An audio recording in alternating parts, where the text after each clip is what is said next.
Thank you. Thank you. Thank you.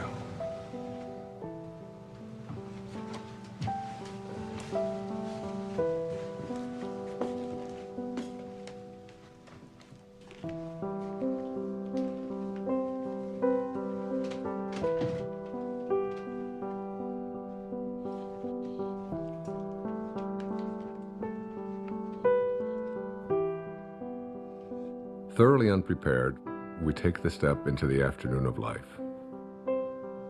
Worse still, we take this step with the false presupposition that our truths and our ideals will serve us as hitherto. But we cannot live the afternoon of life according to the program of life's morning. For what was great in the morning will be little at evening. And what in the morning was true, at evening will have become a lie.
Got him looking on that one, too. They rotate up at the outside. The fence is just getting in the zone.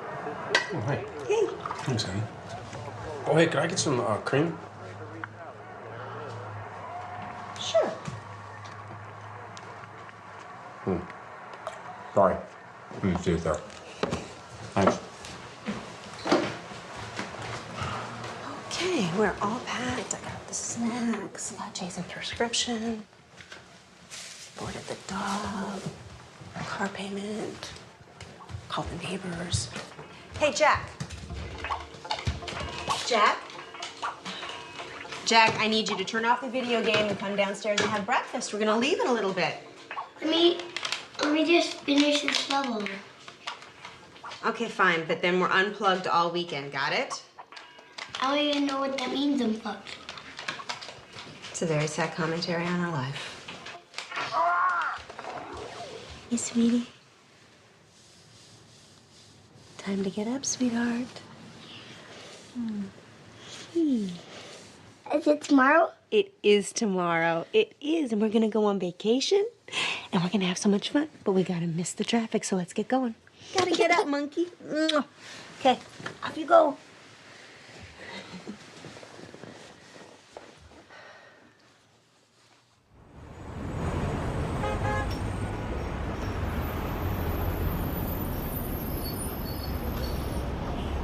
You're overreacting, Larry. I don't know what they can do. They can do a lot of damage to your image, Chad.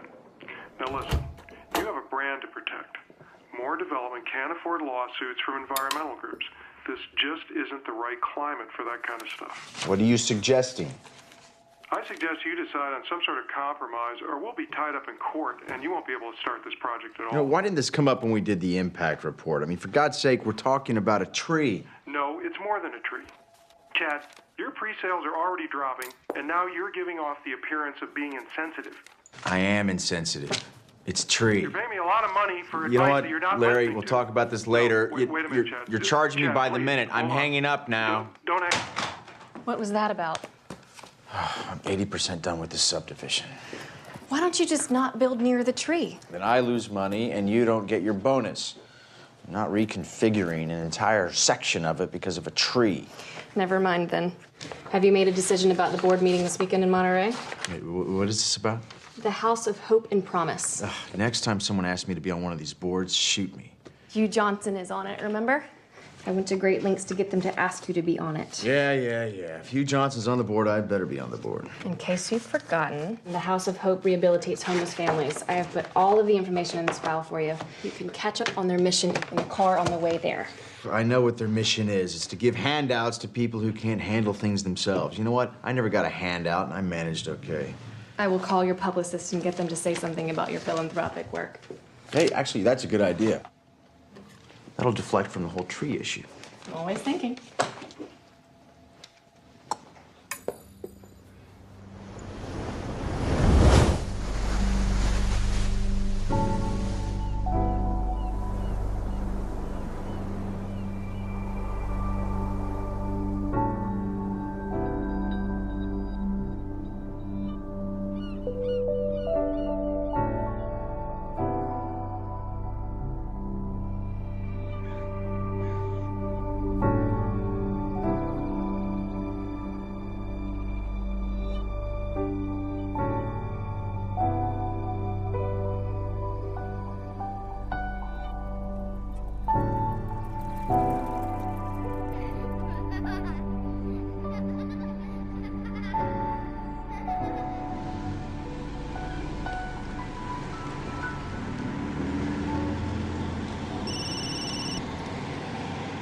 And I need to find where the director's cottage is, so.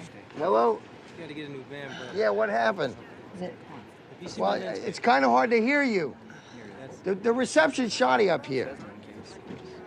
What do you mean they're reconsidering? You're kidding, right? Well, you're my agent.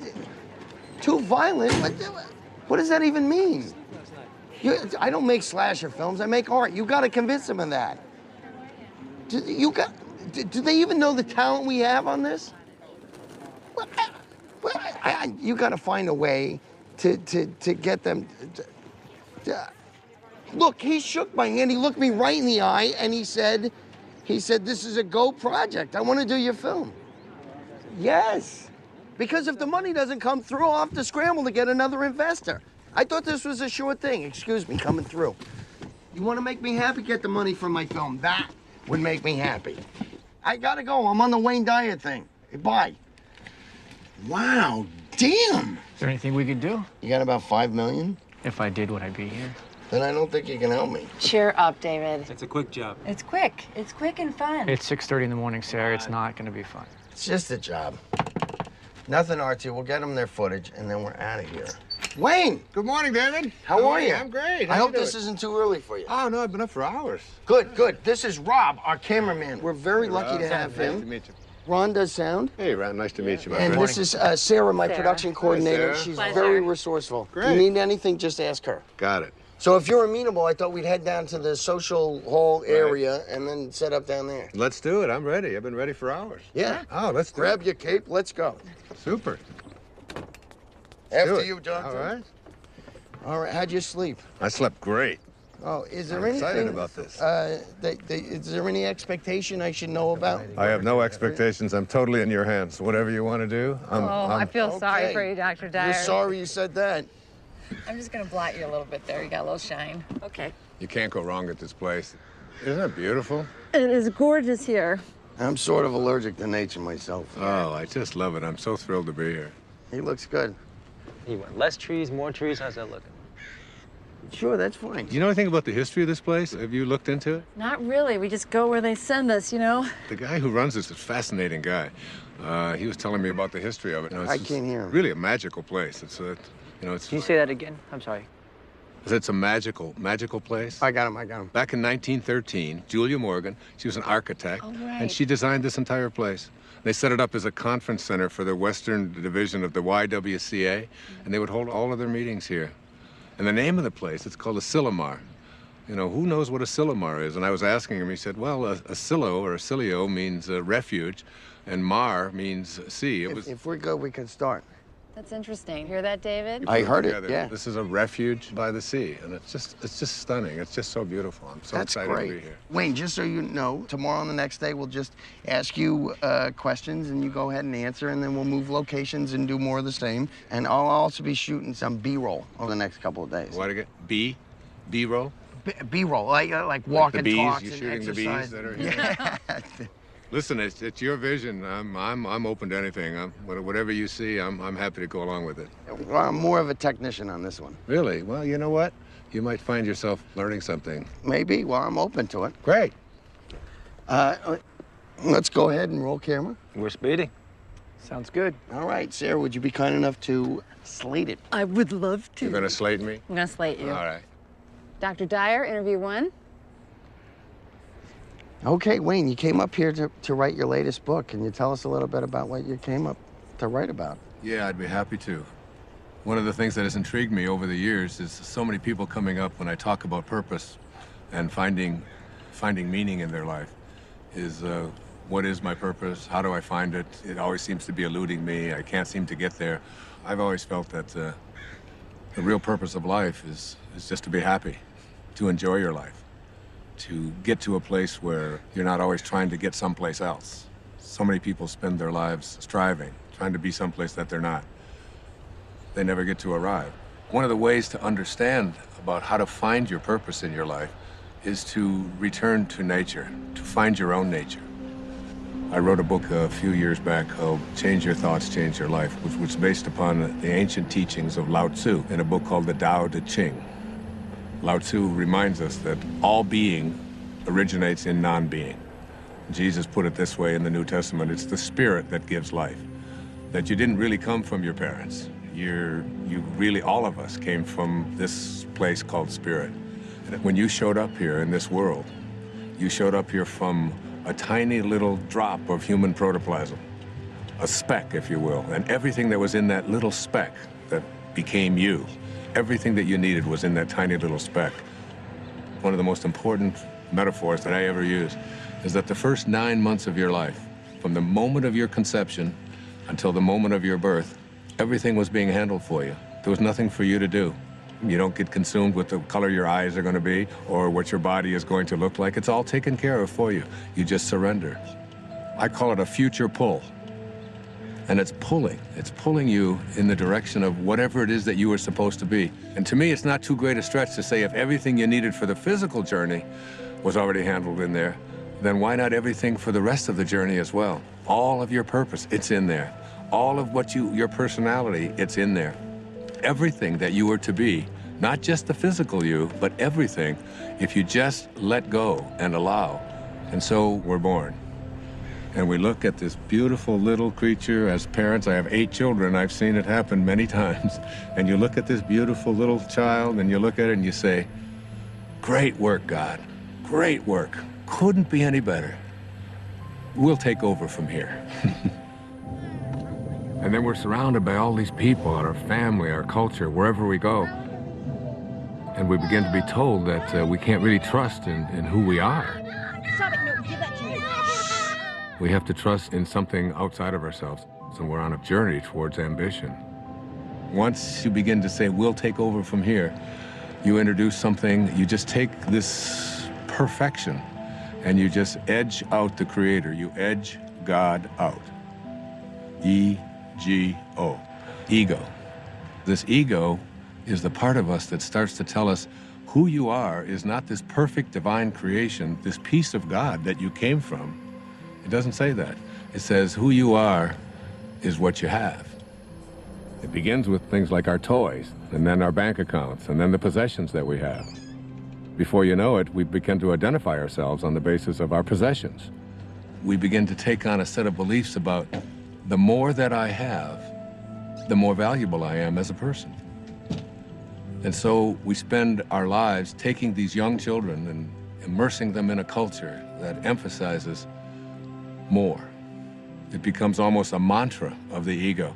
You have to have more. And the more you have, the more you are aware of how much other people are trying to take it away from you. The more you get consumed with how do I protect it and how do I make more of what I have. The dilemma here is that if you are what you have and things go away, then who you are also goes away in the process. Going somewhere? Yeah, I thought I'd come with you. Why? Why not? Because this is a work thing. I'll be in meetings all day tomorrow. I'll have nothing to do. Doesn't matter if you're busy. I'll go shopping or something. I'll be fine. Hi. Sorry, we won't be needing you after all. Thanks, you can go. What are you doing? Come on, it'll be a beautiful drive. Which car should we take? You are not coming, and I do not want to drive. I want to be driven because I have work to do. Okay, well then I'll drive. Let's take the Porsche. Denise, the place I'm going, it's not the kind of place you're used to. It's rustic. I think I can handle it, Chad. I know how to rough it. You know, I don't understand the sudden desire to spend time together. I just want to get away. Would you prefer I got my own room? Okay, what's wrong with you? Maybe I'm interrupting something. Oh, come on. Are you meeting someone out Of there? course not. Look, I don't even want to go to this thing. Well, then all the more reason I should go with you. You're not going to fit all those bags in the Porsche. Why don't you help me try? The second aspect of the ego is this idea that I am not only what I have, but I am what I do as well. We are... You gonna get that? No, please, go ahead. Oh, it's all right. No While we're problem. stopped here, do you want anything, Dr. Dyer? You want water or anything? No, I'm fine. Still rolling, guys. We're cutting. What? Oh, keep rolling. Please. So, second component of this ego is the idea that not only is who I am what I have, but it's what I do. And what I do becomes this thing called achievement. And in this whole world of believing that I am what I do, we become consumed with this whole idea of my success, my value, my worth as a human being is based upon how much I accomplish. So I have to make more money, I have to get a promotion, I have to compete with everybody else who's trying to get what I have. We are taught this over and over and over again. All of our young people are taught this when they go out into athletics. The most important thing you can do is be number one, and you say, we're number one, we're better than everybody else. And we constantly find ourselves in this competitive notion again of believing that our world is one in which we have to compete. That's what the ego says.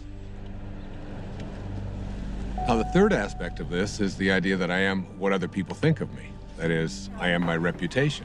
Particularly, this is relevant for young people who are taught that you have to dress the way other people think, and if other people don't like you, then there's something wrong with you. If you're consumed with that, then you're going to be something different every time you turn around. Now, this is particularly relevant with women, and especially in relationship to the family.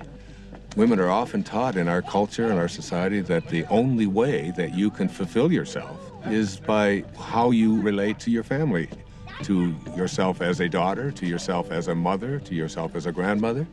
And while these are very important and creative aspects of every woman's life, if that's the choice that they make, it's not necessarily the only thing.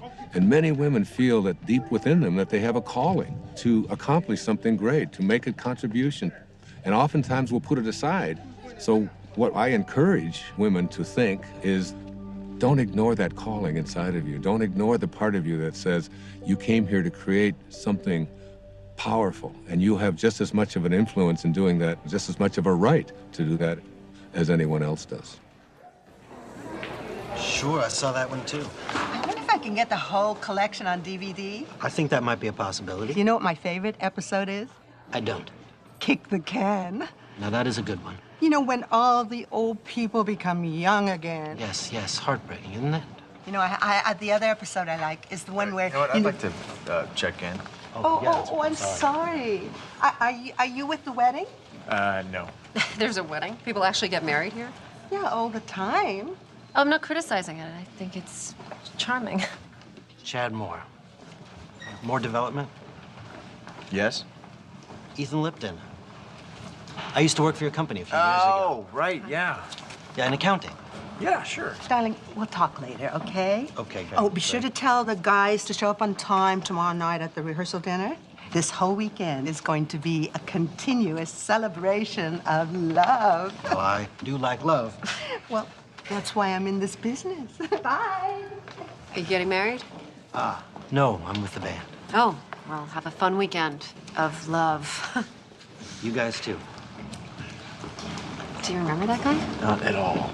Hi there. Hey, let's see, I'm checking in. The House of something? Promise and Hope. Promise it. Chad Moore, I'm on the board. Welcome to Asilomar, Mr. Moore. We have you in north of Longviews. If you go out the door and to your left... My wife has joined me unexpectedly, so could we get one of the larger rooms? You don't have to tell him that. Well, they weren't expecting you. You were unexpected. Just one of the nicer rooms would be wonderful. Thank you. I'm not used to camping. Camping. That's funny, Denise. Let me see what I can do for you. There's so much stuff we can do. Oh, that'd be cool. Where are the kids? Huh? Oh. Ethan. Whoa. Jack, Ethan, come over here. Come on. Come on! Get over here! Come here, troopers. Take you and go with your mom. Stand on my toes. Yeah, and also something away from all the noise would be nice. I do have a room on the first floor in the lodge building. Yeah, something higher. Of course, Mr. Moore. Do have a room on the second floor. Higher than that, please. I'm afraid that's about as high as we go here. You're kidding. What a waste of real estate. I think you'll like this room. It has a balcony. All right, if you say so. Give me a second. Give that to your mother. Give that to your mother. You heard her. Hand it over. I said we were going to be unplugged this whole weekend. Do you guys just want to go home? No, we're not gonna go home. It's no fun. Come here. Stand with me. Here, jump on my feet. Jump on my feet. I'll lift you up. There's no way we can have all these meetings with these kids running around and screaming. Have a great stay. Look, I don't need to be having this conversation right now. I don't have time for this. I can't deal with this right now. It's not... We move into then the later parts of the ego, which talks about something called separation. And the ego has a very strong belief system that who I am is separate from everybody else. And then another component of the ego teaches us that I'm also separate from everything that's missing in my life, from all the things that I'd like to have. And then finally, the ego teaches us the most egregious error of all. It teaches us that we are separate from God. And one of the simple constructs that you learn in the afternoon of your life when you shift into the meaning phase of your life is to realize that you came from a source. We can call it God, we can call it Tao, it doesn't matter what we call it. And that this source is everywhere. There's no place that it is not. It must be because it creates everything. Everything comes from this source. Then it must be in me. If there's no place that it's not, it must be in me. And if it must be in me, it must also be in whatever it is that I feel to be missing from my life. If you know that, then in some way, everything that's missing from your life that you would like to have, you're already connected to it in spirit. And all you have to do is figure out a way to align yourself with that and have a knowing that you're already connected to it. You just have to bring it on its way in the way that you think and process. What was that out loud? Yeah, you just said that out loud. Sorry. That's okay. Sorry, it is go intense. ahead. There's no question about it. It's very intense. Please continue. Okay. I was saying that as we move into the afternoon of our life, we take the same ego constructs that we learned in the morning of our life, which is all about competition, winning, being better than everybody else, and we try to apply these same constructs to the afternoon of our life. And what happens is we end up living a lie. For what was true in the morning, in the evening, has become a lie. The problem is we don't really know how to move into the meaning phase of our life. This is when we have to learn to go back to those first 9 months, from the moment of our conception until the moment of our birth. Lao Tzu speaks about this in the Tao Te Ching. Let yourself be lived by it. He says that the Tao does nothing. It's leaving nothing undone. This is where we have to get to a place where we can surrender and have a knowing that we're not alone and that we're going to be guided and that we have a nature and that we can trust in this nature. It's not something that we have to always be struggling with. It's not something we have to be in charge of. Literally, think about it. Let yourself be lived by it rather than you taking over. But as we move into the meaning phase of our life, what's happening is we begin to think about fulfilling a dharma, fulfilling a destiny, fulfilling something inside of us, a calling that only we can feel inside of us. No one else can tell you what that is. But if you feel it and you know it, winning and being ahead of other people takes a back seat to feeling fulfilled and living your life on purpose.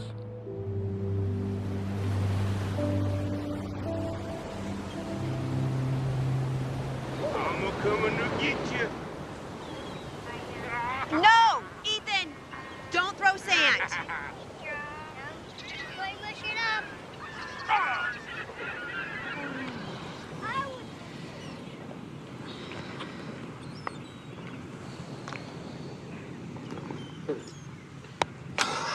Hey, we got anything to drink?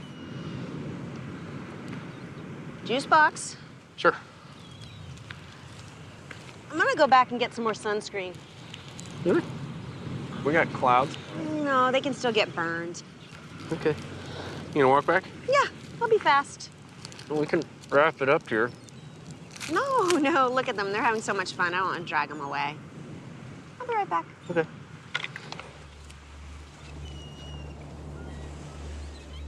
You got some great stuff. Well, I think it was a good start. I think it really was. I think you're going to see this thing come together in some unexpected ways. You're going to be surprised. You really are. Directors don't like surprises. Well, you're in for some. Great. I'll see you in the morning. I look forward to it. Thanks for everything. It was great. Thank you. Thank you, guys. Thanks for everything. Yeah. Thank you. You're welcome. See you later. Yep. Okay. See you tomorrow. Thank you.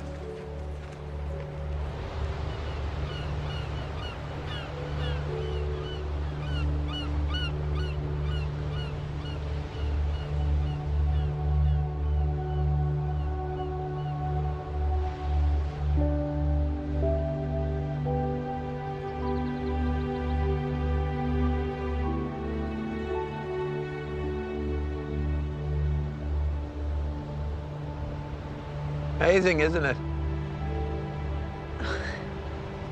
Yes, it is. Looks like they're reaching for each other. Sorry? Well, the trees, it looks just like they're reaching for each other.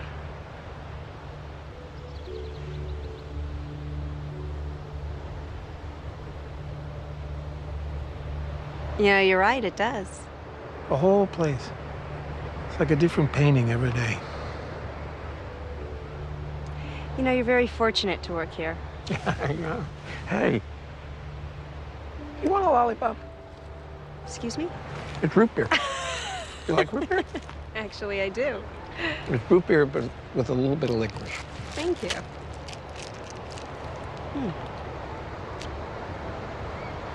I like it. I like everything about this place. Like what? What do you like about it? I don't know, it's just, it's so beautiful. I can't describe it. In words, yeah. I guess so. I mean, words versus images. Images? Pictures. No, don't do that either. I used to. When I was in college, I used to drive down to the beach and I'd sketch for hours. Oh well, doesn't matter anyway. Oh well.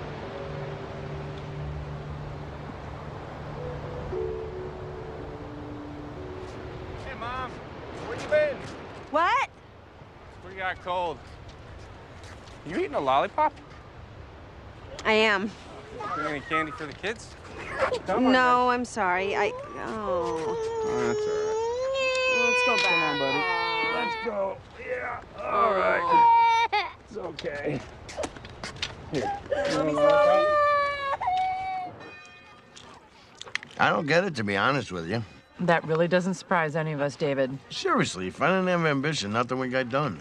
Is that supposed to be a comment about us? You have a napkin, please. You know what I mean. Like we're supposed to sit around and wait for things to happen to us magically. There's nothing wrong with a little magic in life. I can't trust magic. What I can trust is my own will to get things done.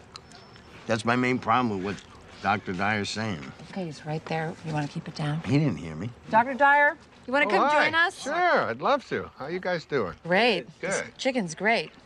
Good. So, Dr. Dyer. Yes. We were all just discussing your Right. first interview and all those things you said. And basically, David thinks that it's all BS. What? David? Really?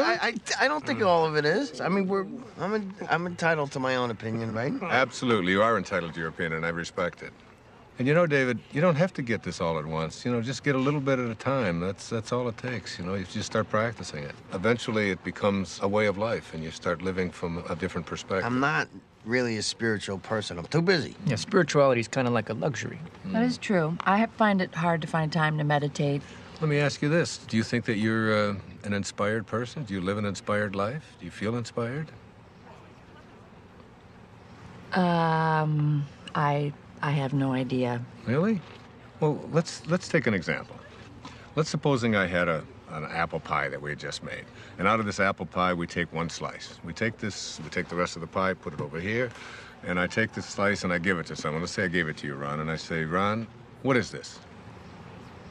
That's an apple pie? How do you know that? How do you know it's an apple pie? Because it came from an apple pie.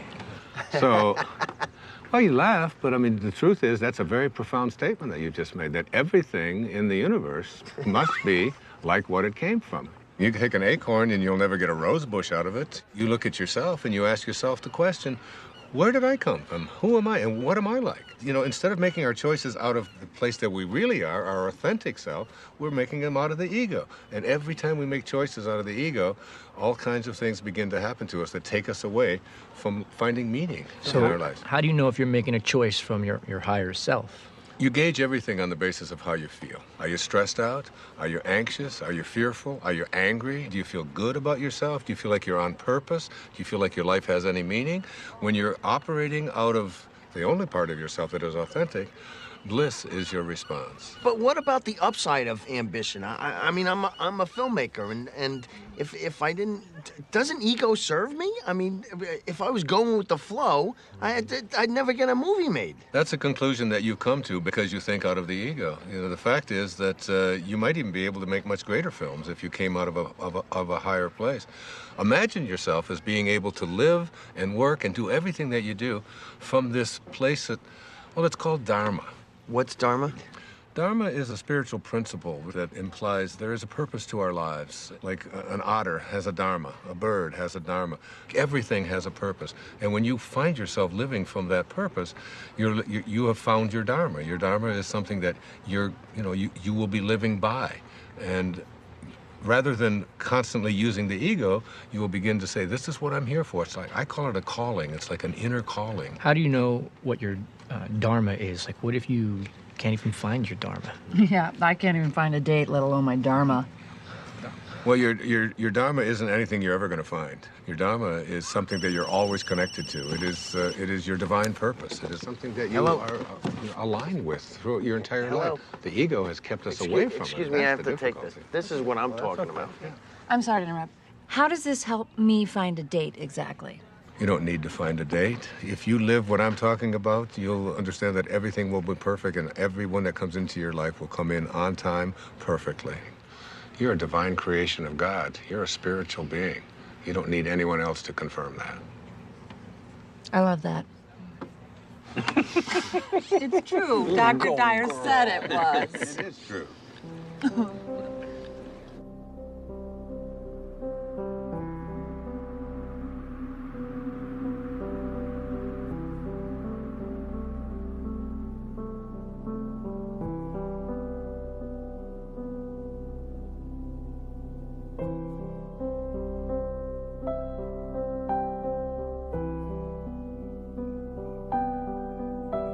You know, I don't want you to think that I don't appreciate what you're saying. I do. Not that you would necessarily be concerned with what I'm saying because that's the ego telling you what to think, right? So you were listening? Yeah, I'm listening. I just think it's good to have a plan. Well, what's your plan? To be a successful filmmaker, to make a name for myself, to make money, to have a good relationship. So you're talking here about prosperity, you're talking about abundance, you're talking about happiness. I haven't any problem with that. I've been attracting abundance and prosperity into my life forever. I think it's actually quite easy to do. I really believe in it. For you? Well, you know, the problem what you're talking about here is the ego. The ego and your attachments. You know, you become attached to you know, how much money you're making and how well your film is doing and is everything working the way I've been told that it should work. When you become attached to things and they go away, you then lose who you are. But it feels so much like survival. We're not talking about survival here. We're talking about a shift away from the morning of your life and having to do everything for external reasons and moving into a higher place in your life. Why don't we start with that tomorrow? How to make this shift? It's a good idea. You know, I tell my audiences all the time that if this is something new to you and you've never heard it before, there's a shift probably heading your way as well. Ha! That's all I need. It could happen.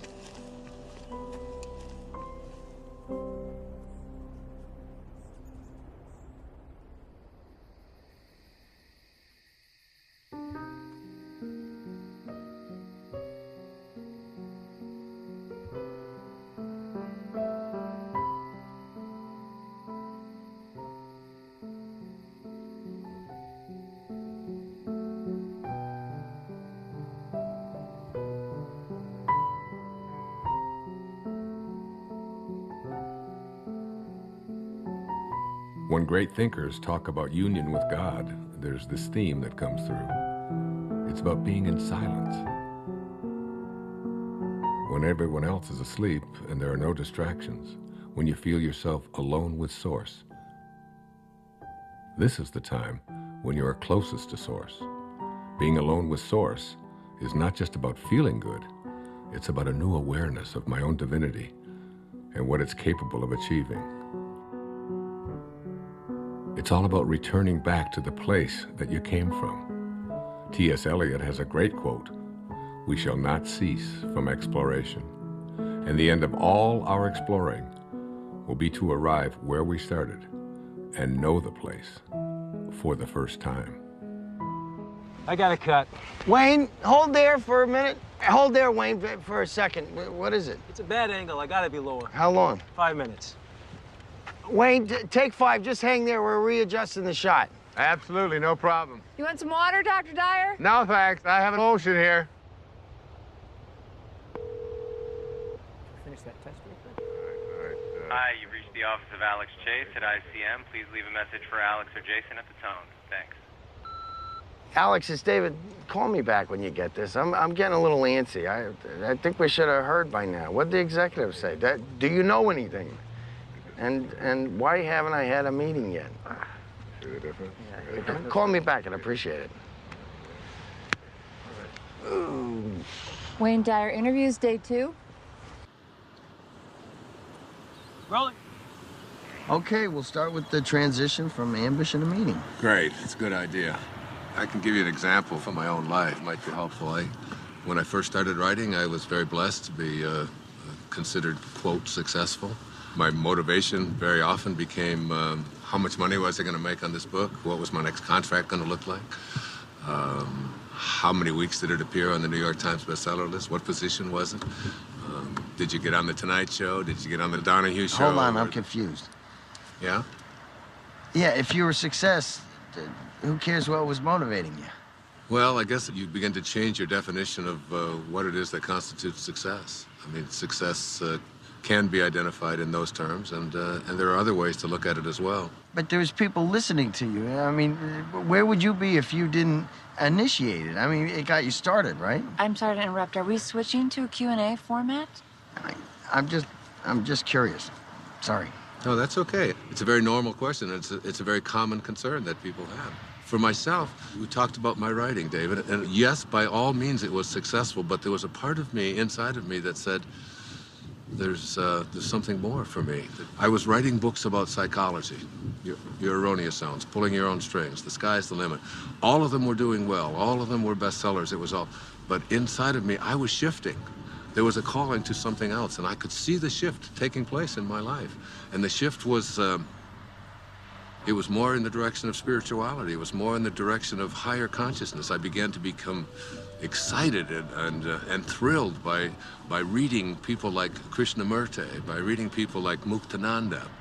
And I remember going to my agent and I said, I want to write a book about how to take some of these great spiritual ideas. He said, no. You're going to write a book about sex. He said, this is going to sell. This is like Dr. Ruth has got one, but you're way better than Dr. Ruth, you know, and he's going on. And he said, and then I've got a second book for you, and we're going to do a 2-book deal, and you're going to write a book about how to make money. You know, Wayne Dyer's approach to making money. And I'd say, Artie, I said, I can't do that. I said, I have to write about it. He said, no, nobody's going to buy this stuff. He said, that's the airy-fairy stuff. That's out there. That's all that new agey stuff. He said, you don't want to. I said, but I have to write that. That's what I'm living. That's what I'm feeling. It's so exciting. And I remember submitting the proposal to him, and he said, all right, I'll send it in. And they reluctantly, they didn't give me much of an advance at all because they didn't even believe in it. But off I went. There was a strong inner kind of feeling that I had something greater to give. I had something that I had to do that was beyond just going through the motions, just doing what I had already mastered, what I knew how to do. I remember when I made the shift, even though there was a little bit of fear, I remember feeling probably the freest that I'd felt ever in my life. I wasn't motivated by whether people are going to buy it, how much money I'm going to make, whether people are going to put me on a bestseller list. Those became external kind of factors. Those became things that started to chase me rather than me chasing it. Basically, I think, David, what I'm trying to say to you is that you get to a place in your life where you start to be guided by something that's larger than yourself. Just stay aligned with what you're here for and stay in harmony with Spirit, with God, with Source. Stay there. And as you stay there, the meaning phase of your life begins to take over. And once you cross over into the afternoon of your life, it's impossible to go back. Wait, Monday? You can't keep telling me Monday. If it was coming through, it would come through like 5 Mondays ago. Well, we can take a pause here for a second. You are not telling me this right now. What do you mean? They're replacing me? You don't know what to tell me? This movie meant everything to me. I bought them this movie! It's my movie! This movie meant everything to me! Damn it! Okay, this would be a great place to break. Is he okay, you think? I think he's gonna be fine. Let's just call it lunch. Everybody get something to eat, okay?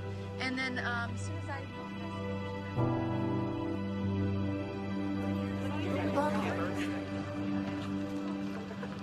Lunch is 1/2 hour. If anybody is interested in the Marin County project, Hey, you up for a late game of golf? Oh, absolutely. Okay, I'll reserve it. Thanks. You know how long this meeting's going to last after lunch? I don't really know. I think they're saving some of the big items until the end. Like what? Well, they're $1 million down in the San Francisco project. The contractor underbid, now they're over budget. You know what? Listen, you can catch me up on all that stuff this afternoon when we play golf. You're not coming back? Oh, no, I am. I'm going to try. I just got a lot of work to do. See you later. Okay.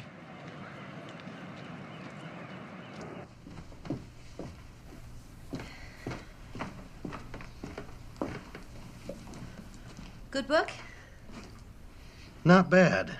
I'm sort of a slow reader, but it's being patient with me. You said you worked for my husband? A long time ago. I don't think he remembers me. Oh, I think he remembers you. Well, he let a bunch of us go all at once, because, you know, he needed to scale back. Sorry about that. Hey, it's okay, truly. It's one of the best things that ever happened to me. I needed to try some different things, pursue some other avenues. Like your music. Like my music, yeah. Well, it sounds like your story has a happy ending. Not yet, I hope. No. Don't rush me now. No, that's not what I meant. I meant you seem happy. Come on. Hey, you know what? You and Chad ought to come to this party that we're playing at tonight. Oh, thanks anyway. Yeah, come on. It's supposed to be a continuous celebration of love. Isn't that what she called it? Oh, yes, I think she did. Okay, so you guys have to be there to help us continuously celebrate. I can't crash a party. I just invited you. You can't invite us. Too late. Sorry. Happened. No. Thanks, though. I'll see you around. Okay. Wear something comfortable.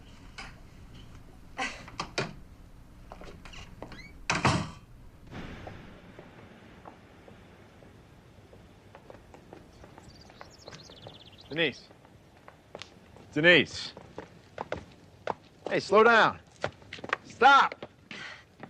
Oh, hi. Why didn't you stop? I didn't see you there. Where are you going? I was going into town. I thought you were in meetings all day. I was. But, I'm bored. Yeah, well, if Hugh Johnson can do it, you can do it. No, I'm not cut out for this non-profit thing. So. Oh, Chad, you just gotta fake it. No, I'm coming with you. What? I said I'm coming into town with you. Honey, I love you, but I don't enjoy shopping with you. I need some me time. I thought we were supposed to spend time together. Right? Look, Denise, I'm not kidding. I cannot take another meeting. I'm coming with you. Whatever.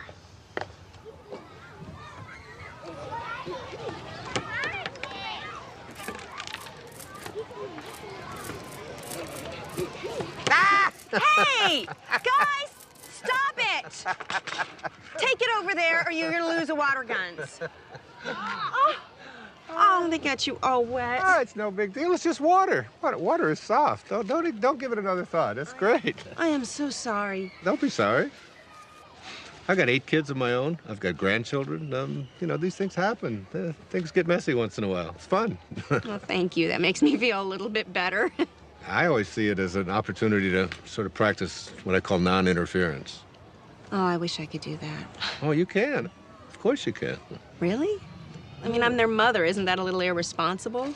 I don't see it as irresponsible at all. I think parenting is not about having children lean on you. It's about making leaning unnecessary. Yeah, they've got a compass. Let them follow their own compass. What would I do with myself if I wasn't interfering? Oh, I don't know. Do you ever think about music or art or something like that? How'd you know? Know what? Nothing. Thank you. It was really, really nice talking to you. Well, you too. God bless you. Namaste. Namaste. All right, guys, come on. Time for lunch. I don't want to eat. Me either. Dad, before they eat them. Just come and eat when you're hungry.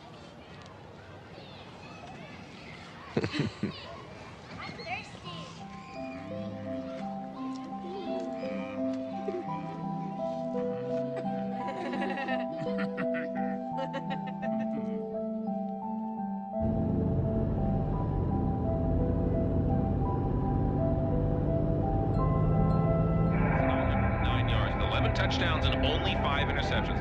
Now listen, Bob, the next Peyton Manning, you want to put 10 bucks on? And definitely he had that signature moment during the game against the Bears. Yes, you know, he could have cracked many quarterbacks. On Tuesday, 5.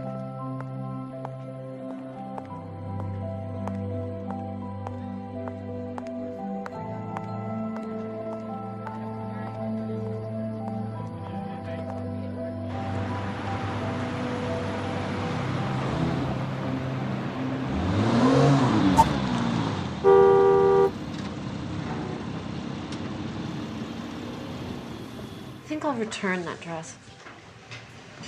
The one you just bought? The red one. I waited 45 minutes for you to decide if you were going to buy that. I don't think I like it. Then why'd you buy it? Actually, I think I already have it. It took you an hour to buy a dress that you already have. This is exactly why you shouldn't come shopping with me. Oh, I've got an idea. How about if we just not talk to each other at all?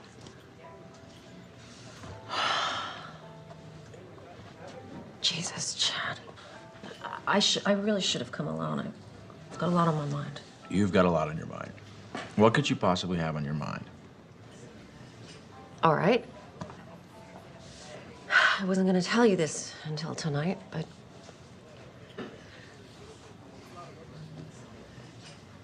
What? This weekend is a write-off for you, right? Because you're on the board of that charity. Right. You're about to have another write-off. What's that supposed to mean? Ugh, God, I'm trying to put this in a way you can relate to. Yeah, well, I'm not relating. I'm pregnant. What? You're joking. No, I'm not joking. I don't want kids. I know. I didn't either. But this just happened, and I thought, I don't know, maybe it's time for change. You know, that we should experience this thing that everyone says is so wonderful. You know, maybe it's time to stop being so selfish and start thinking about something other than... I want to be selfish. I like being selfish. I like our lives. We come and go when we want. We're happy. Oh, you think we're happy, Chad? I don't know if we're happy. I mean, God, you're always at work. We never see each other anymore. I'm always at work because I need to buy you the things that you want, Denise. Cars, clothes, houses, everything you want. But still, it's not enough to make you happy. Please, keep it down. I want this baby. I think it could be the most wonderful thing we could do with our lives. Come on, I get what this is about. This is about you feeling like you haven't done anything in your life. So you think you need a baby to feel validated. Well, you know what? I don't. I worked my way up from nothing, and I will not sacrifice our lifestyle so that you can indulge in yet another distraction. Wow. A baby is not a pair of shoes, Denise. I know that, Chad. You are so cruel, and you're so mean. God, you used to be fun.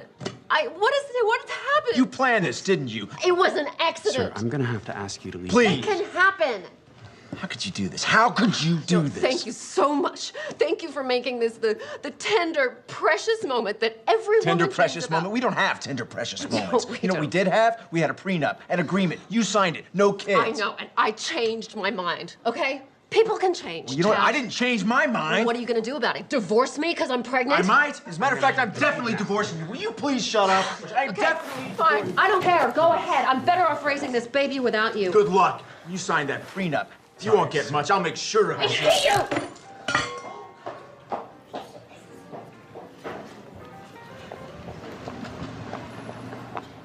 Sir. I'm fine.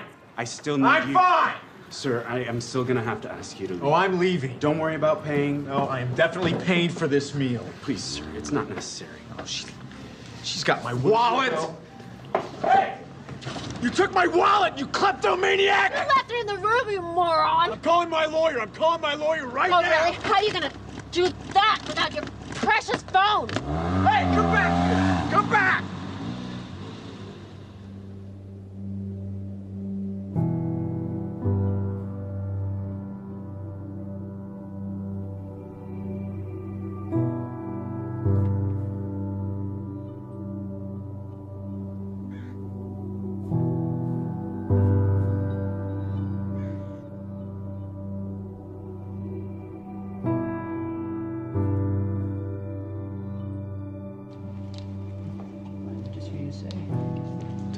Testing. 1, 2, 3. Can you hear me? Great.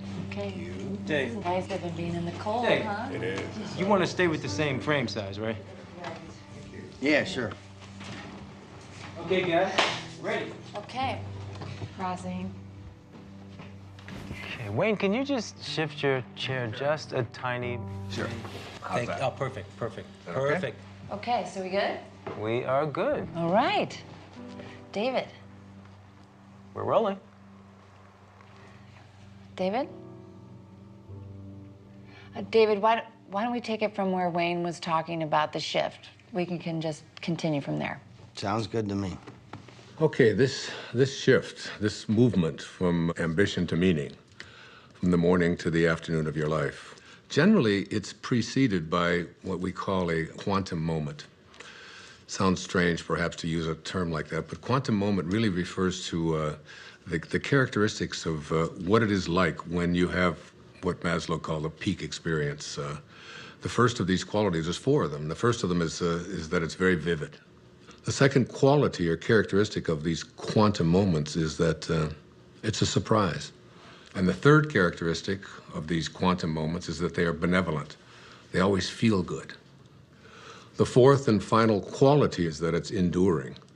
That is, it isn't just something that comes and then goes and it's out the window. It lasts with you forever. For example, I left drinking behind in my life 21 years ago. And I couldn't even imagine that I could have given it up because I'd always had 2 or 3 beers every single day for the previous 10, 15, 20 years. I couldn't even remember a day when I hadn't. And I knew that I had to make that change. And it was 4:05 a.m. in the morning. I could remember the clock when it turned. I woke up, and there was like a breeze in the room, something that I'd never experienced before. The smell of roses. This was 21 years ago now. I can tell you what was hanging on the closet, the hook that I had there. On the mirror there, I had a cartoon that I had there. I can still see that thing exactly as if it happened this morning. The vividness of this is something that I've never, ever been able to forget. I can remember how surprised I was at what was happening at that time. It was almost as if some kind of force had taken over, and I was just amazed by it. So if you're lucky this happens to you? David, it has nothing to do with luck. It's like when the moment is right, when you are in a different state, in a different place in your life, exactly what is supposed to happen will happen for you. The low points in your own life, these times when you think that nothing could go any worse, oftentimes are the things that we need to propel ourselves to a higher place. Let me give you an example. The night before that moment that I just described to you, I had taken my entire family, 5 children, and my wife, and we had all gone to this restaurant. And like I always did, every single time I went to a restaurant, I ordered not just 1 beer, but 2. And that was so that in case the waiter wasn't there when I wanted my second one, I would be able to have it. And the waiter said to me, "Oh, excuse me, sir." He said, "I'm sorry, but I can't serve you alcohol." And I said, "Why?" He said, "Well, last night one of our waiters served someone who was underage, and we had our license suspended." I said, "Come on, we're getting out of here." And I made each one of my children get up, get back into the car, strapped into their car seats and so on. My wife, who, God knows, had so much to do, and it was such a hardship for her. But it didn't seem to matter to me at that time because I wanted to have my beers, and I was making myself more important than everyone else. And we drove off and went to another restaurant. And I can remember thinking that night as I went to sleep how ashamed I was. My wife tried to talk to me a little bit about it, but I would have none of it. I was right, and that's just what the ego always makes you. It makes you right. And that night, that experience that I had at 4:05 a.m. the next day, not only did it get me off of alcohol, it probably saved my life. It transformed my life in so many different ways. And it was all because I was open to it. You don't believe that? It sounds like more sitting around until some sort of epiphany comes to you. It's not about waiting around. You know, in the Tao, one of the great lessons that I learned is that it teaches us how to be soft, how to be flexible, how to not be always in control. One of the great teachings of the Tao says that let yourself be lived by it. But you didn't do anything. That's the whole point. That's the place you want to get to, where you just allow. In the recovery movement, it's called letting go and letting God. Allowing this source that is always flowing through each and every one of us to do and perform its magic. And that magic will always work in our best interest if we just surrender to it. If you could just stop interfering in your own life and just let yourself be done. If you can get to that place, nothing will be left undone. Everything that you need will be there for you.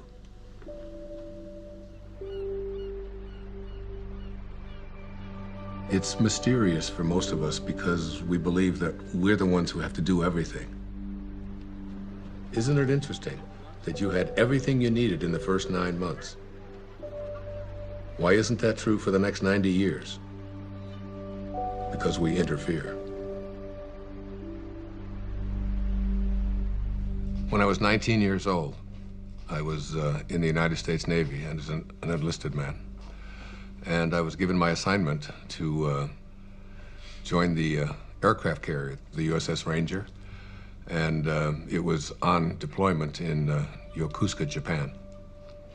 So I boarded a refrigerator ship, the USS Vega, in Alameda, California.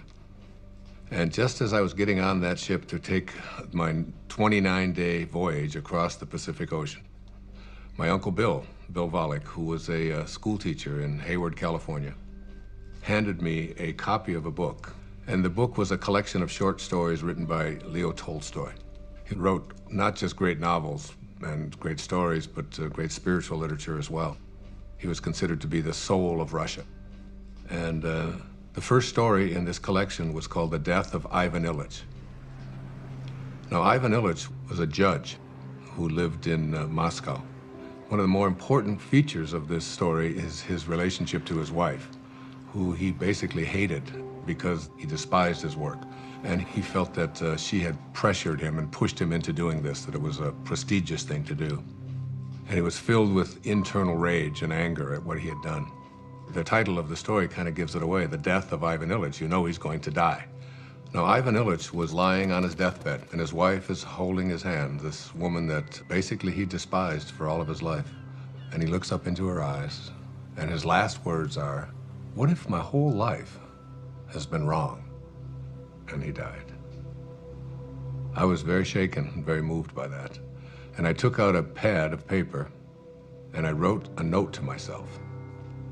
And I said, "Dear Wayne, don't die with your music still in you." And I've lived that for my entire life. When you die, you will return to that source, and you will be in that space of love. But the Tao says that you don't have to die to get there. You can die to the ego and live from that space of perfect love while you're here. That vivid, surprising, benevolent, enduring quality that defines the quantum moment that leads us into the shift is really an indication that you're returning back to the source. You're beginning to live from the Tao. It's reconnecting with the field of intention. In Greek, the word enthusiasm breaks down to entheos-iasm, which means the God within. When you have passion, when you have enthusiasm for something inside of you, that's really God speaking to you and saying to you, don't get to the end of your life and have to be able to say what Ivan Ilyich said, "What if my whole life has been wrong?" I can't think of a greater tragedy than that.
Hey, Mom!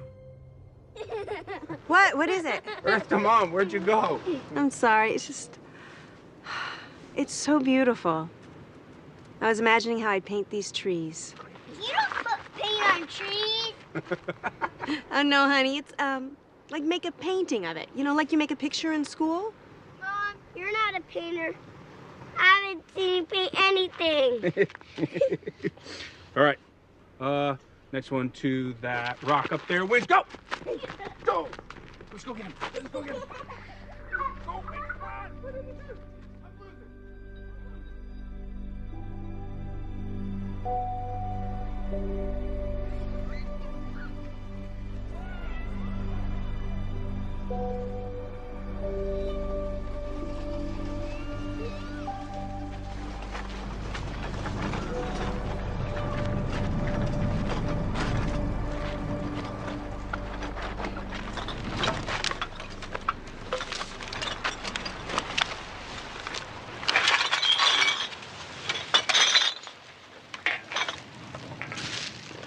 Hey, here's some money.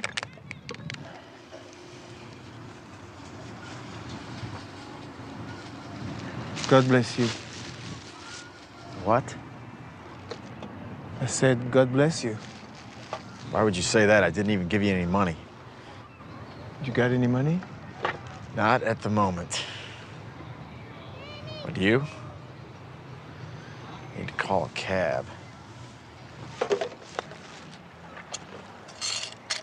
Hey, here you go. This should help you. Thanks. Wouldn't happen to have a cell phone in there, would you? I don't need one. You make money with that stuff? I make good money. Where do you live? Over there. Over there. But my favorite place is there. Under that tree. That's my favorite. I know that tree. We are friends. It's a good one, huh? You know what you gotta do? You get some of these bottles, and you can make some money. There's a machine down there. You put the bottles in, and you make some money. Thanks. Maybe I can save up for a cell phone.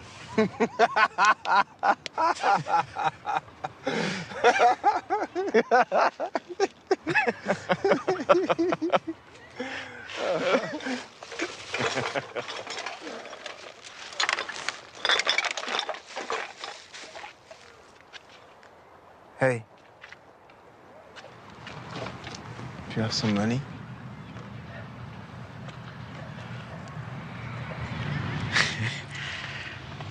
I do. I have 6 pennies. God bless you.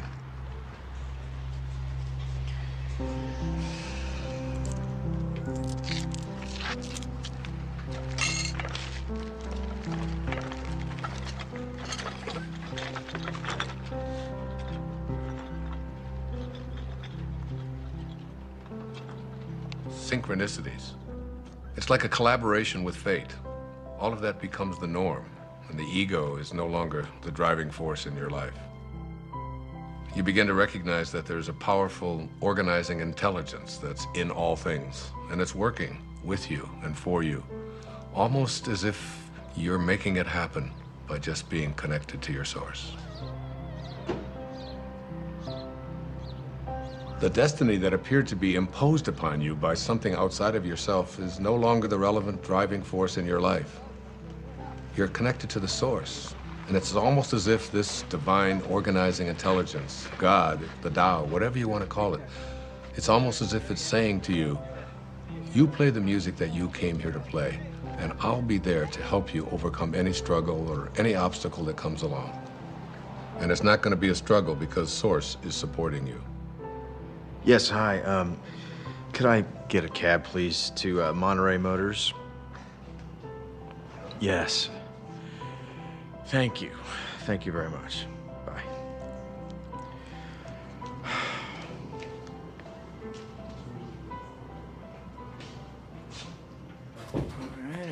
I can't stop thinking about what you said about a destiny being imposed upon you. Well, you know, I think all of us, each and every one of us, have a knowing within us. You know, it's been said that when you trust in yourself, you're trusting in the very wisdom that created you. It's there to tell us who we are and what we're meant to be. I know, but so much of Hey. society is putting stuff You wanna get a on drink? people. It seems like all the time. good. Dr. Dyer, can I ask you a question? Sure. Are men and women different when it comes to this? Do they shift differently? It's very different, as a matter of fact. There's some recent studies that have just been published on that. I'd be happy to share them with you if you like. That would be great. Okay, super. All right, I'm taking off. Okay, man, I'll catch up with you. So there was this incredible study done. I've got it right here. It's called The Moment That Turns Your Values Upside Down. And there's 4 components to it. There's men and women before and after. Now, before one of these quantum moments, they were asked just to list the most important priorities of their life, from the most important to the least important. Now, for men, the very first and most important value that they had learned was wealth, the accumulation of money. It's not really that big a surprise, because we are taught as men when we're growing up that your job is to support your family, your job is to get ahead. And the second most important value for all of these men was a sense of adventure, to go out there and, conquer the world. Be the guy. Yeah, absolutely, be the macho guy. The third was achievement. You know, as men, we're raised to believe that you are what you do, what you accomplish, what you're able to create. The fourth is the idea of pleasure. You know, going out with the guys, getting as many dates as you can, having as much fun as you possibly can. The fifth of these is to be respected, all right? And we all know as men what that means, you know? You're not giving me any respect, man. And then you get out there, and when you're growing up and you're a kid, and if you don't get respect, you're having fights. Here are the top priorities of our lives, you know, be able to make money, to have a sense of adventure, to have, to achieve, to feel pleasure, to be respected. That's basically the morning of our life. This sounds like my list. What are you talking about? When was the last time you had fun? Oh, do not even listen to her. I know how to have fun. Do you mind? I'm trying to hear Wayne. Go on. Thank you. I appreciate that. All right. So the second part of this study, which is the after. A quantum shift has taken place. Same questions, only it's many years later, and they followed this over a lifetime. And the number one value is spirituality. Spirituality. The number one thing. It has gone from making money to spirituality, which wasn't even on the list before. You can't even find it. I've got the top 15 of them listed right here. It's not even on there. The second one is personal peace, less anxiety, less stress, if you will. The third one is family. Now, family was on the other list, but it was way down before. Now, what happens after one of these moments, you begin to look around and say, what is it that's important to me in my life? And then the next is God's will. This is the one that says, I have a sense of purpose. And then honesty is the fifth quality. Not just honest that I don't steal, but how honest am I as a man, you know, with my feelings, with yeah, that's exactly right, you know. Those are the top qualities for men. So there's the before and there's the after. You can see what a significant change this is, what a shift has taken place here. Hey, everybody. Hello. Thank you. We are very glad to be here tonight. Steve and Lisa are dear old friends of mine, and so when they asked me about the prospect of our band playing at their wedding, I felt like I had no choice but to say, are you sure? Are you positive that's something you want to inflict upon your friends and family at your wedding day celebration? And Steve and Lisa assured me that that was exactly what they wanted to inflict upon their friends and family at their wedding day celebration. And so, here we are. You need a bossy man to love you, a bossy man to hold you close, a bossy man to dress and care for you, a bossy man to take control. You need a man with all the answers, a bossy man who run the show. The bossy man, he pays for everything. He never says, I do not know.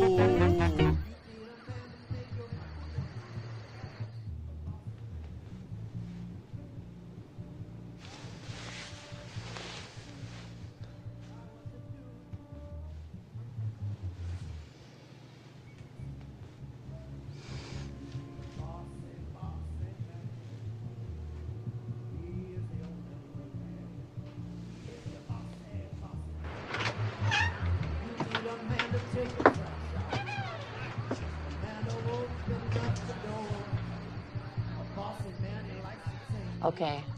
I know what you're going to ask. I can already tell. Yeah. What's the deal with the women? Bring it on. For women, it's even more astonishing. Before one of these quantum moments, the number one value is family. And it's not surprising because women are kind of raised in our society, in our culture, to be a good mother, to be a good daughter, to support your family, to take care of your children, and so on. The second one, which may surprise you, was a sense of independence, of feeling as if I would like to feel independent. Women are very conflicted. Yeah, makes sense. The third was career. Now, very often, women never even felt that they had a right to go for a career because they were obligated to be taking care of their family. And this is not a put-down of that at all. What we're saying here is that there's something more. The fourth quality for women was fitting in, having to be like everybody else and so on. Yeah. And then finally, attractiveness. And this became not just like it's nice to look nice, but my whole values are, and how do I look? And where do we get this? You know what? That is so scary when you break it down like that, because where is it that we learn as women we're supposed to be pleasing everybody else all the time? Well, go on the newsstand. You know, all you see are magazines with pictures of girls with waists this big and, you know, with implants, lots of emphasis on makeup, having the right labels, carrying the right bags and so on. So these became the top qualities or characteristics or values for women before one of these shifts. Well, I hope the after list is better. Their values shift dramatically. The number one value for women after having this experience, it's right here, is my own personal growth. Now remember, before it was like taking care of everybody else, doing the right thing, fitting in, and now it's all of a sudden, how am I growing as a human being? How do I feel about myself? The second is a sense of self-esteem. Am I worth anything? How do I feel about myself? Am I a valuable human being? The third one is spirituality. My sense of my connectedness to something bigger and greater than myself. And then happiness. Again, this wasn't even on the list. It was almost at the bottom of the list before. How often have women been raised to believe that their happiness isn't an important thing, that doing what they are supposed to do rather than feeling, you know, a sense of, I'm entitled to be happy. And then a very interesting one, it's called forgiveness. This became very important in their lives. Forgiveness. That's good, because then you can forgive all those people that gave you bad information about what you're supposed to be doing. Yeah, there's a whole lot of resentment that begins to take place in people. It's what so many people just go along with. Oh, Right. Joe. This is great. Hey, you're the best. Thank you so much. Yeah, this is great. We should be filming this. Thank you very much. Good night, guys. You guys did so well in the hike today. Good night. Could I have a glass of water? Of course you can.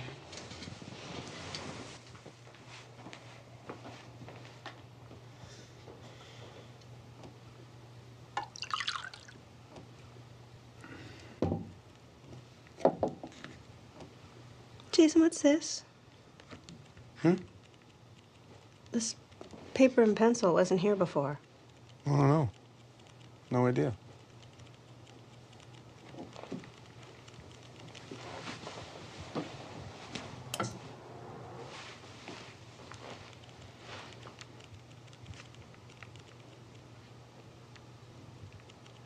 Hey, Jason? I think I'm gonna take a shower. Okay.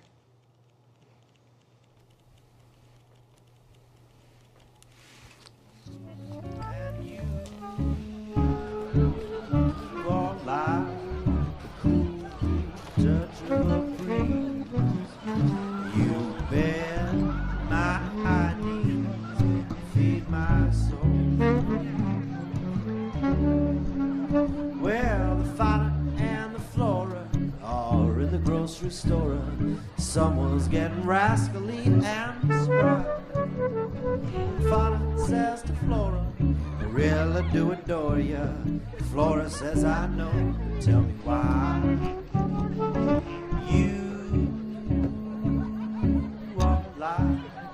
One hot spot in the sun. After a long winter storm.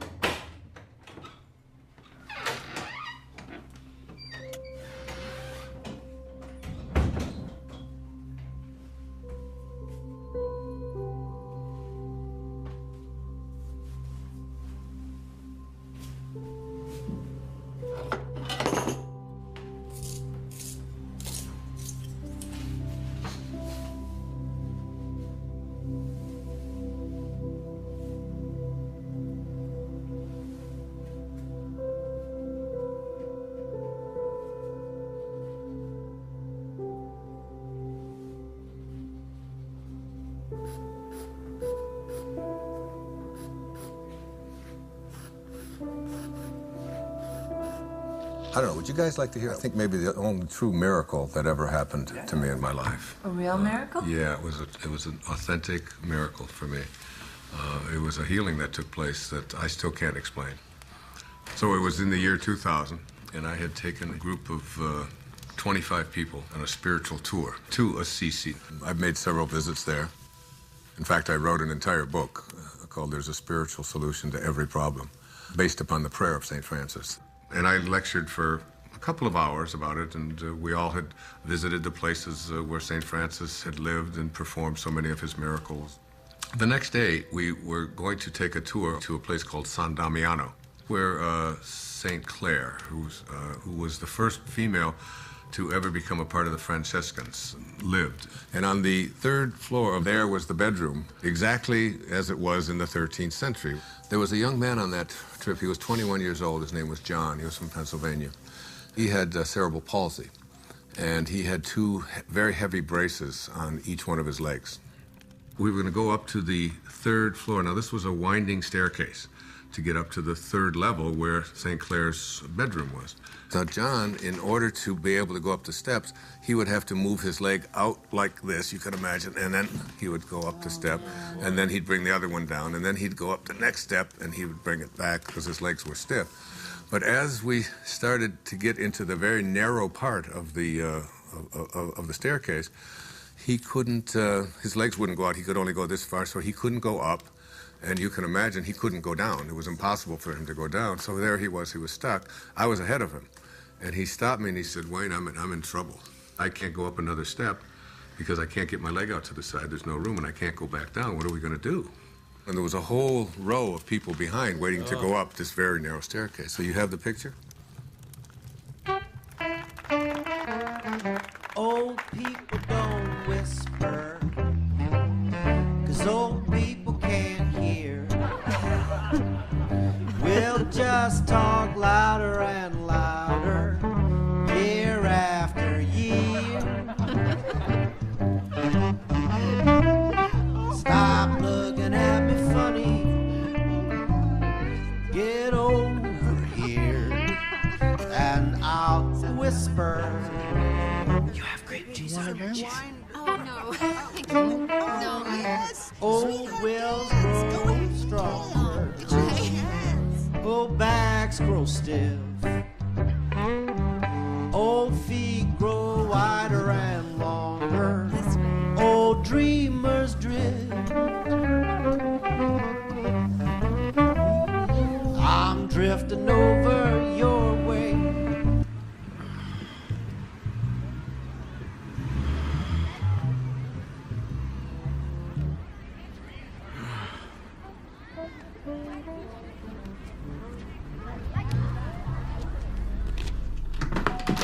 Denise?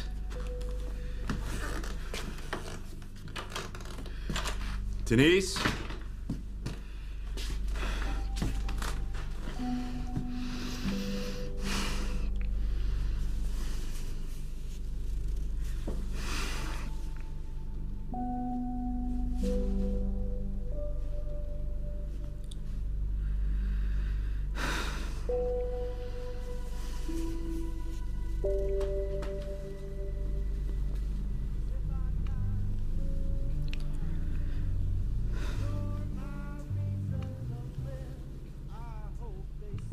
So I said to him, without even thinking, John, what I want you to do is just strap yourself on over my back and put your arms around my neck and just lean over and I will carry you up these steps. Now, what I haven't told you is that before we went on this trip, I had done some major damage to this right knee of mine, to a point where I had it examined by several orthopedic physicians, and I was told that there would come a time soon when I would have to have this knee replaced because it was down to bone on bone. So as he got on my back, and now we're talking about 240 pounds or so, he went, I went about 3 steps, and I realized that my knee was about to collapse, and I was going to go straight down. And I had a quick vision of what the newspapers and the Assisi Daily News were going to say the next morning. Spiritual teacher collapses, bottom of the stairs, 40 people dead. You know, it was like, and so as my knee started to go down, at that moment, I saw a vision of St. Francis. I had a vision of what he would look like, and he didn't say a word. It was very, very quick, and he just went like this with his hands. In other words, stand up. And suddenly, and I had the fragrance of roses was in there, the same fragrance that I had, remember in the story I told you? In that quantum moment when I had that, the same kind of thing. And I stood up, and I started walking up the steps with him, and my knee just suddenly righted itself. It was fine. Not only did it right itself, but I suddenly had like a burst of energy like I've never had before. And I started walking faster with him on my back. Then I started running. And I ran up all of the stairs. My wife was waiting at the top, and she said, "What happened to you, and what are you doing? And everybody else is out of breath." And I said, I had a miracle. I just don't know what happened. And I realized that my knee didn't hurt anymore at all, and I wasn't limping, and I had no pain in it at all. By the way, I've never had any surgery, anything ever done to this knee. It was a healing that had taken place in that moment.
Hey, you coming to bed? Yeah, I'll be there in a minute. What you been doing? Oh. I thought you were gonna take a shower. I did. And your clothes? I was going to, and then I got distracted. Huh. What you been doing? Nothing. Are you all right? What do you mean? Well, you just seemed a little checked out today. Just wondering if anything was wrong, or... No, I'm fine. Don't worry. I'm a little worried. No. Can I look? Jason, no. Quinn, I just want to look at him. Jason, no. I love what you do. I just wanted to look. Can you please go? Quinn, I just want to Just go. Please? No. You know, really, you're not very good anyways. Really, don't bother. Don't bother.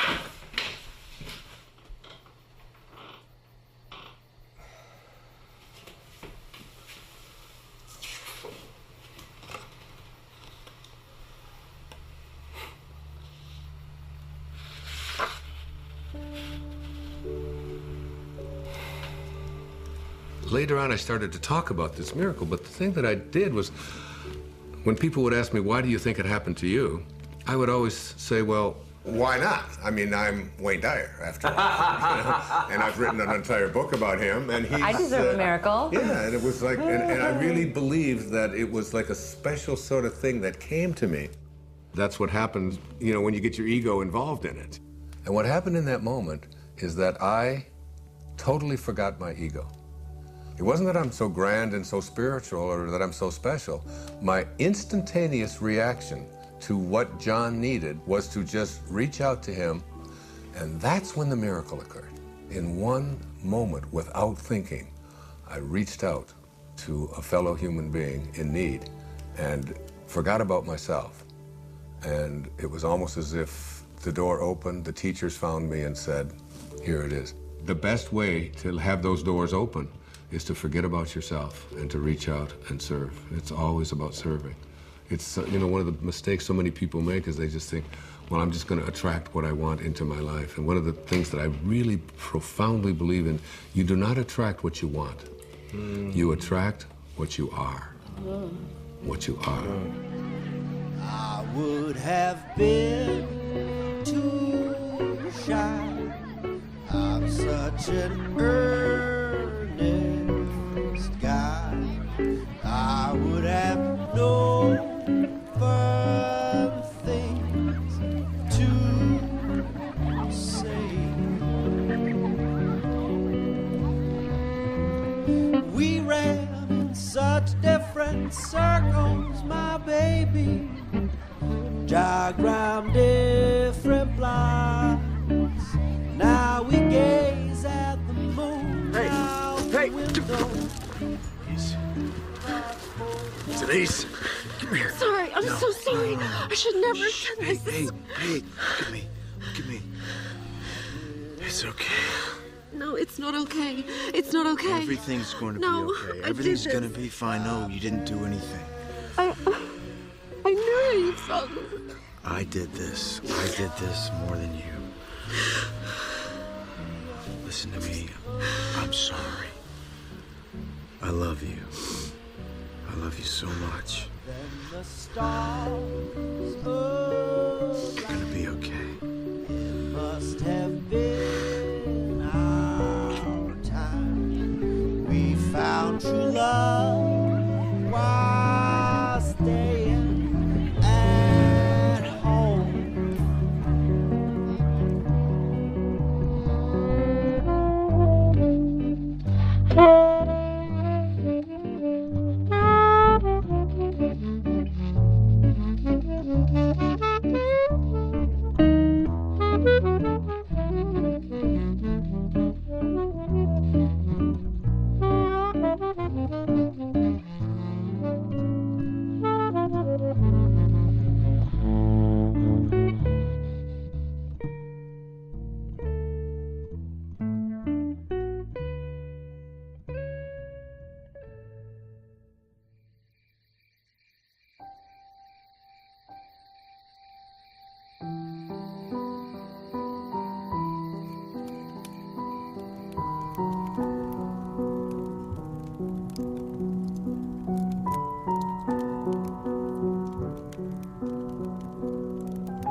Don't stop. That was great. Thank you. What brings you out so late? Or I should say so early. Just couldn't sleep. You having trouble with the filming?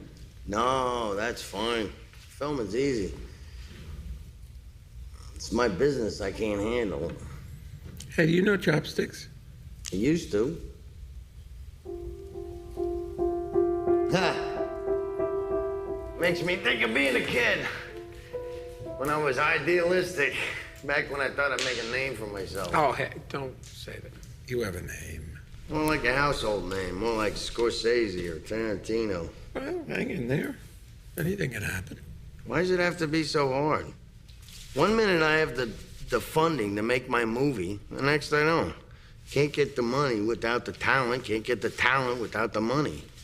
And then they pulled it all out from under me. I don't own it anymore. Seriously thinking career change. That's a good sign. What is? You're giving up. That's good. How do you figure?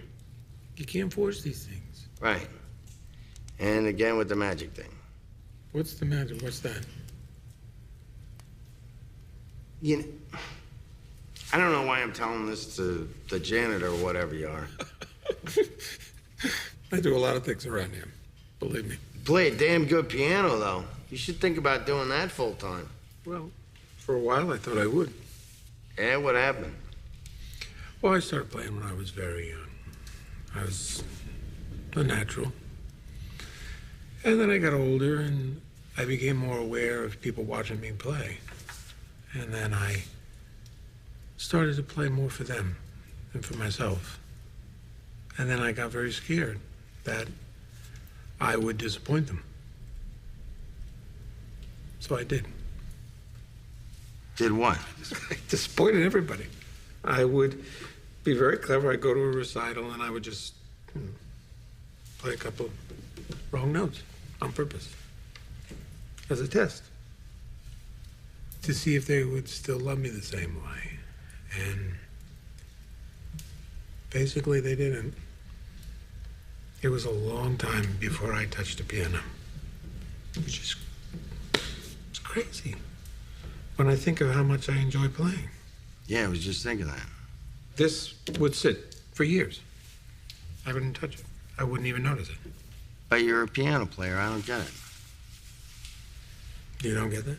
How could you ignore what's right in front of you? Busy doing other things. You should understand it. Wait, Yeah. hold that thought. You hear that? I don't hear anything. Listen. Listen.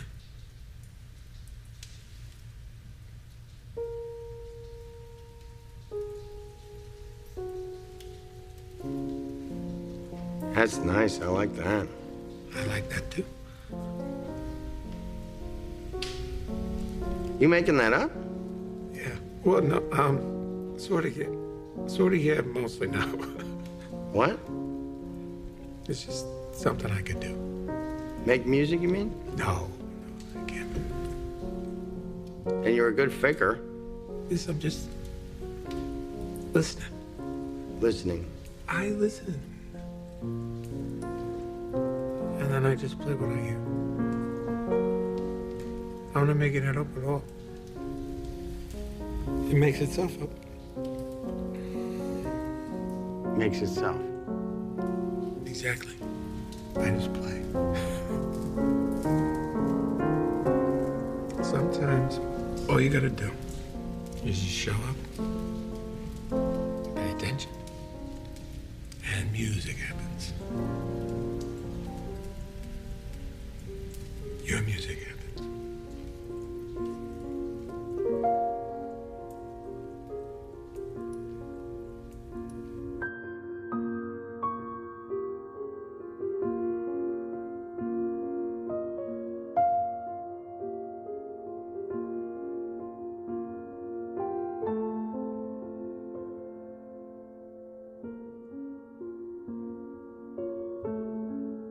Whatever you're looking for in your life is there for you. It will show up where and when it's needed.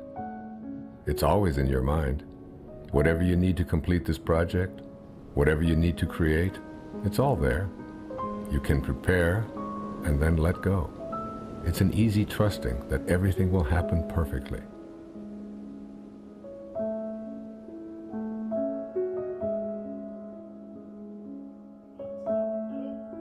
Bend forward to your lower spine. Bend your knees. Place your hands on the floor.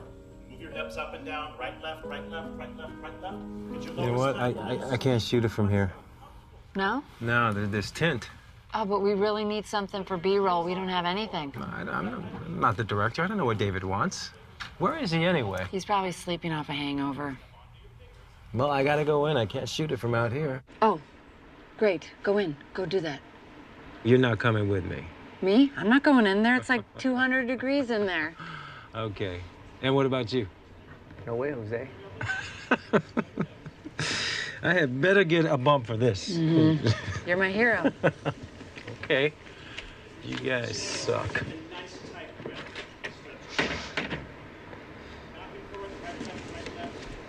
Hey, good morning. Good morning. I got up early. I was scouting locations. What? I found the most amazing spot overlooking the ocean. For what? For this? Yeah, for this. Really? It's a little bit of a hike, though. That's okay. We will indulge your creativity. You sound inspired, David. I am inspired. I'm making music, doing the down. What are you talking about? What is Rob doing in there alone? That's some crazy hot yoga torture. Yeah. I can't let him be in there by himself.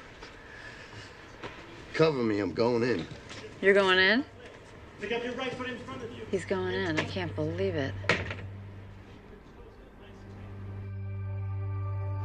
We live in a world in which all things are possible. There are no accidents. There's a divine organizing and intelligence that supports all things.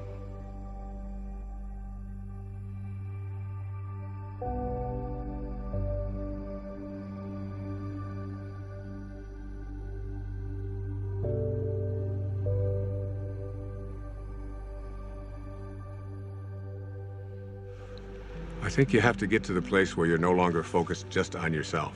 And the things that you really want for yourself, you begin to say, how can I want them more for someone else than I want them for me? And that's God realization.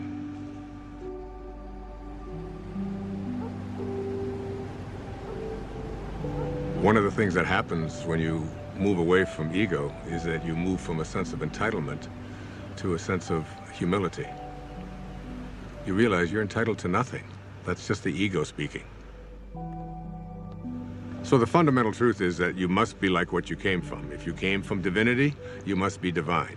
If you hold your hands up and say, these are the hands of God, then what does God do with his hands? God is just giving. That's all God knows how to do. Hi. How are you this morning? Better than yesterday. That's a good way to be. Not better than anybody else, just better than you used to be. Hey, I was wondering, is there a place around here where I could actually buy some flowers? I wanted to bring some back for my wife. I can let you have some of these if you want. Really? Yeah. I mean, they're not fancy like you get in a flower shop. They're just indigenous roses. A little more rustic. I think my wife might actually like that. Hey, now, wait, let me help you. Cut just above the leafy part there, and above the leafy part, and try to do it on an angle. Hey, there you go. Good. Can you tell I've never done this before? Not much of a gardener? No. I usually pay people to do my gardening. People who actually know what they're doing, like you. Yeah, well, I get a lot of satisfaction out of it. I've never really seen the value in flowers, I guess. Don't you ever send your wife flowers? No. Oh, that sounds bad. It's a new day. Yes, it is. You know, there are over 200 species under the genus Rosa. And there's a rose database that has, I think it was over 6,000 variations of roses. Seems almost excessive. Here. Thank you very much. Can I give you a tip? No, thank you. You sure? It's okay. Well, I'll be sure to tell the owner of this place what a great staff he has. You just did. You? You're the owner. No, I really am. I apologize. I thought you were just the gardener. That's an easy mistake to make. I saw you watering the plants. Plants need to be watered. Yes, they do. Thanks again.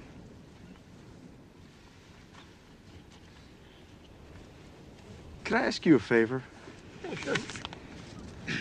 I'm here for a board meeting. Yeah, I know you were at the House of Promise, right? Yes, and I've got to give this to the executive director, but I don't know what room she's in. Oh, I can find it. Well, actually, could you give it to her for me? Yeah, sure. Is it important? No, it's just some papers. Okay, yeah. And if you could give it to her this afternoon, after I've left. Yeah, I can do that. Appreciate it.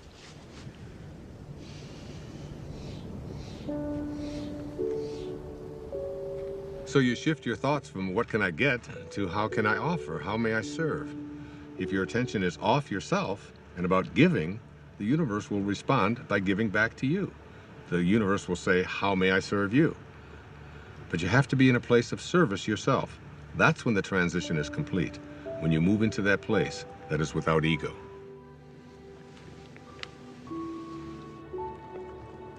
Hey there. Hi. Missed you yesterday. Had a great game. Yeah, got stuck in town. Yeah, I understand. Things come up. Yes, they do. How'd the meeting go? Nothing changed. They still need the money. But once they get the money, we'll see who gets the contract. See you in the city. All right, see you here. Not so fast. Don't tilt it. No, we don't want to crush the flowers. That's very good. Oh, I'm telling you, you don't want to know how much these flowers cost. You know, it's the same florist the mayor uses. Now, oh, be careful, please. Thank you.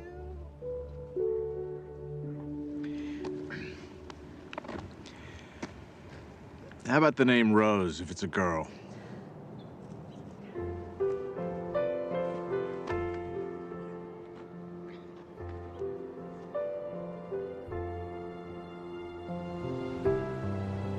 As we move into the meaning phase of life, it's not as if you no longer are ambitious. It's that you have ambition with meaning. You're ambitious about other things.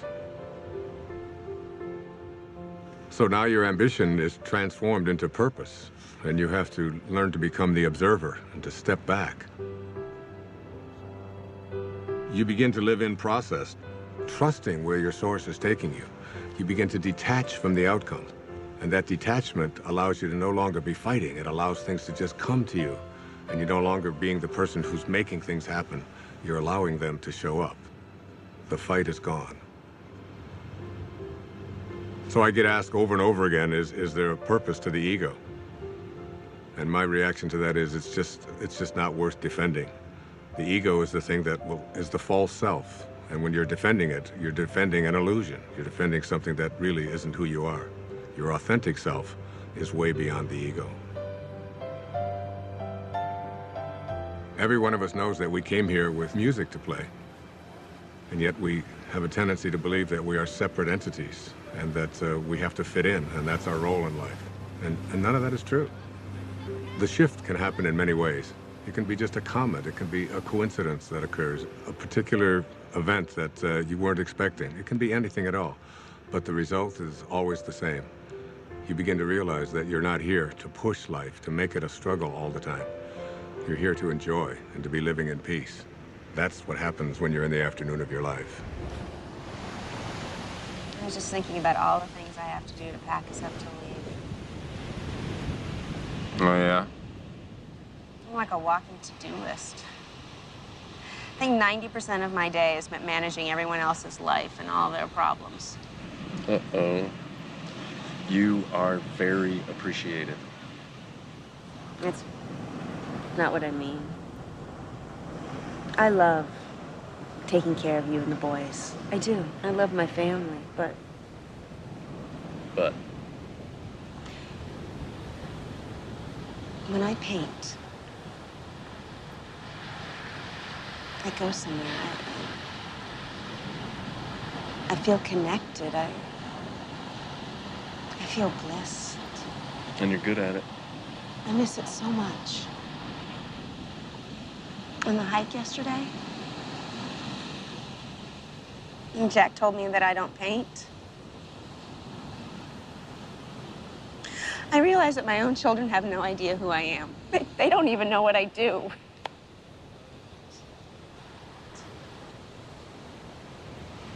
So do it. Really? Yes, absolutely. Thank you. I want to stay here. What? Just for a week. Right now, just this next week. What, you think I'm gonna leave you here all alone? Jason, every cell in my body wants to stay here just a little bit longer. I'm hearing you, but I have no idea what you're saying. I need to reorient myself. I need to find my way back, and I need solitude to do it. Quinn, you're a mother of 2 small children. You don't get solitude. Jason, you have to know I love you. And I love the kids, and I am still us, but I am more than this.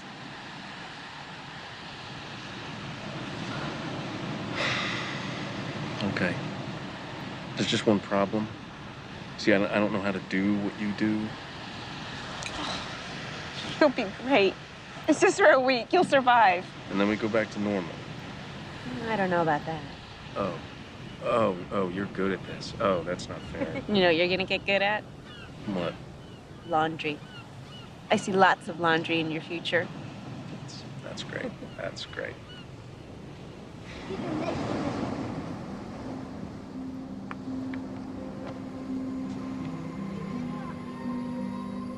If you want to see the doors open in your life, you detach yourself from what the ego says, and you allow yourself to live from this divine place called spirit.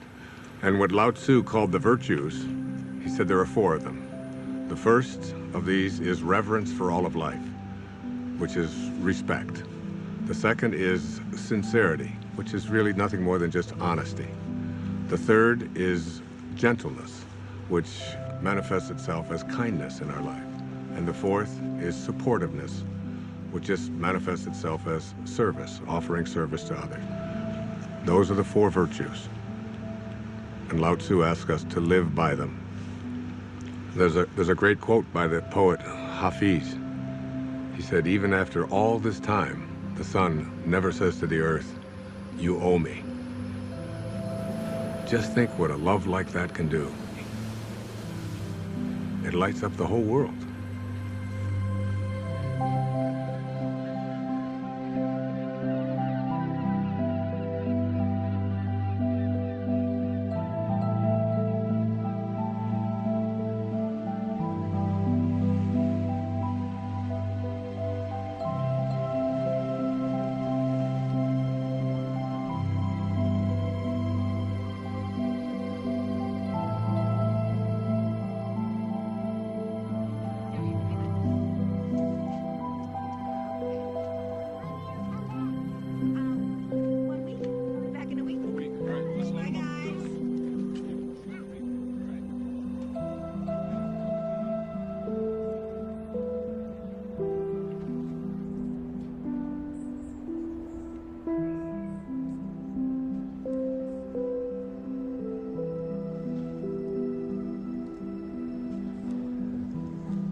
Oh, David. Hey. Hi. How you doing? So did you get everything you need?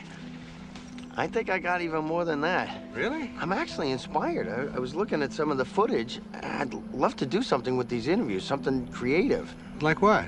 Well, this place. There's something happening here. What you're talking about, the people, themes, I think I can really do something with Wait a second. I thought you were just a technician on this shoot. Isn't that what I heard you say before? I guess not. I think I'm getting it. Well, you know, David, the point is we're all going to get it. Ultimately, we're all going to get it. There's a great line from A Course in Miracles where Jesus says, if you want to be like me, knowing that we are alike, I will help you. If you want to be different than me, I will wait until you change your mind. And you will change your mind. And really, isn't it the ultimate thing is, why should we have to die in order to get it? We ought to be able to get it while we're here. It's been a pleasure. Thank you, my friend. God bless you.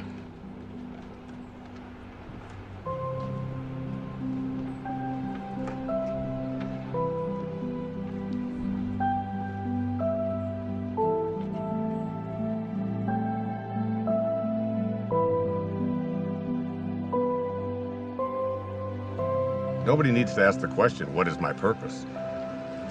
It will always be found in service.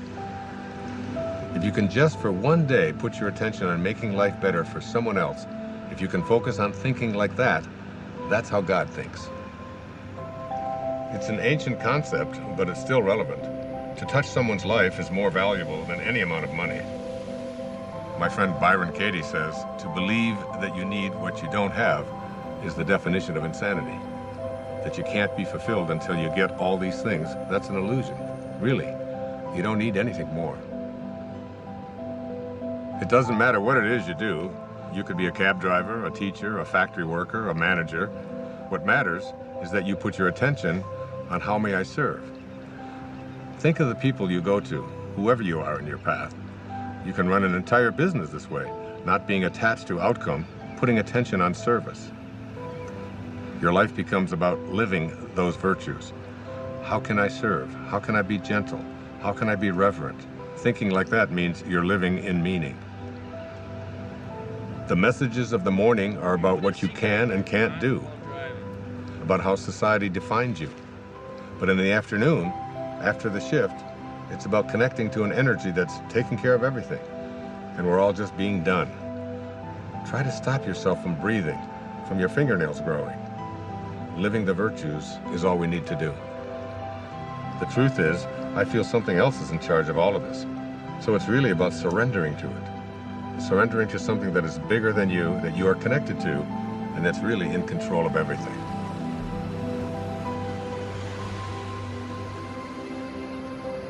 There's a place deep within us that wants to feel fulfilled. It wants to know that my life has made a difference. That I've left this place, this planet that I've lived on, better than when I arrived.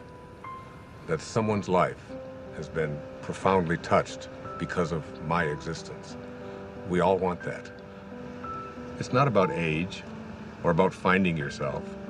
Wherever you are, at whatever age, you're only a thought away from changing your life.